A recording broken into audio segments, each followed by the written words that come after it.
Hey guys, welcome back to the channel. In this video, we're going to go over a good drill to do to work on passing footwork, hand placement, and communication, and of course mental toughness, because after a while the drill does get a little bit tough as you keep going through the motions of it.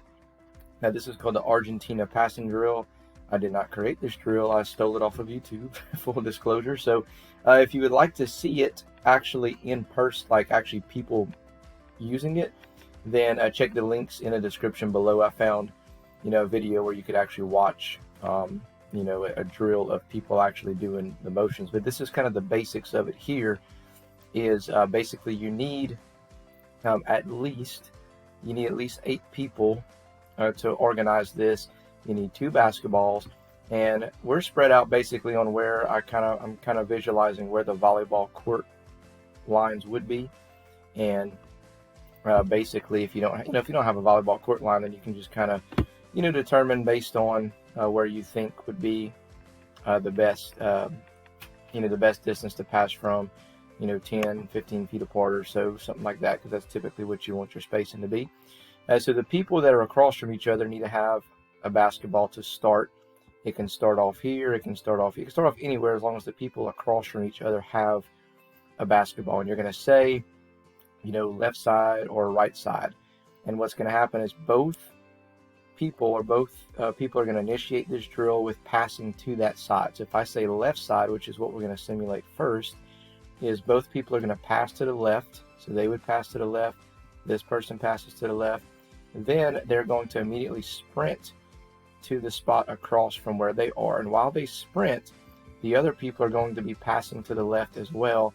And then basically the drill should formulate and happen to where when that person sprints to the opposite side, they should be having a pass coming to them as soon as they get there. So they have to work on sprinting. They have to work on positioning their body to where they can see the pass, getting their hands ready. And as soon as they get there, they should be calling for the ball. This person should be calling out their name. And then when they catch it, they should rip, step, and pass, and then the process repeats over and over and over again. We typically go for about, when we first start the drill, to kind of get some conditioning in and kind of challenge them a little bit, we'll go for 1.5 to 2 minutes. And then once they get really good at it, and they do the fundamentals really correctly, and they're sprinting and they're doing a really good job, then we'll drop it down to like 30 seconds, 45 seconds, maybe a minute, because past that point, it just becomes, they can do it for 30 to 45 seconds, and they can do it fast, and they can do it where they're calling out their names and they're doing it fundamentally sound. We kind of use it as a warm-up for our passing for that day. We don't do it every day. We might do it once a week, but it's a good way to challenge them. So the first rep that you're going to see here is going to be a little bit slower, just to kind of make sure that you understand the motion of how it's supposed to be. And then you'll see once the ball reaches all the way around and ends up back where it started, you'll see it move a little bit faster on screen here. So I'll go ahead and play it for you here. As you see, we're going to the left side first. Pass and sprint, pass and sprint, pass and sprint. And then now we're going to speed it up once it gets to the original spot. So now they're going to pass and sprint here, pass and sprint here.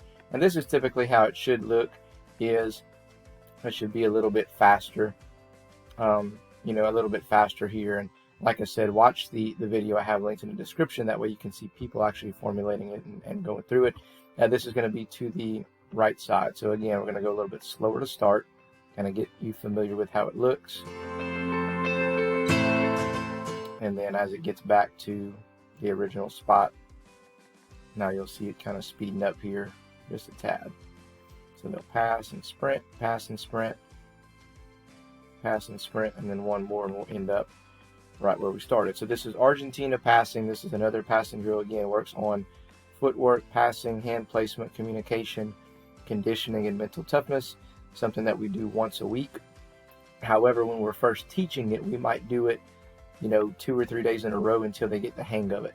And then from there, once they master it, then we'll say, okay, great, now we'll just work it in like once a week to kind of challenge them and kind of re-emphasize those type things. And the reason we don't do it every single day, once they get used to it, is it allows them to, not become stagnant on doing it, for one, but it makes them kind of use their brains a little bit on, oh, we haven't done this in 3 days, and then they have to challenge themselves on quick thinking, and but the muscle memory starts kicking in at that point. So it's a really good drill that we do. We've done it at the middle school, and now we do it at the high school level as well for our guys, and it's actually helped us a lot on for our man-to-man, and zone offenses. On you're having to move without the ball, receive the pass, find the open guy. Key thing to remember too, also before I let you go, is when these guys are sprinting across from one side to the other, we make sure that this guy, if he's supposed to pass here, he does not or she does not pass it to that person until they get there. So you're designed to, you catch the ball, you're triple threading, you're looking, and then when you see the person open, you pass it. If you just pass it while no one's there, you're creating bad habits of just passing to nobody. So we want to make sure that they pass it to the open person, not just to the spot. So that's a key teaching point as well. So also, guys, thanks for everyone who subscribed so far. We're close to 50 subscribers. Are at currently 39. So if you know of anyone who can benefit from the channel, or if you haven't subscribed yet and you like the videos, please do so. Like the video, share the video, comment on the video. Other than that, we will catch you in the next one.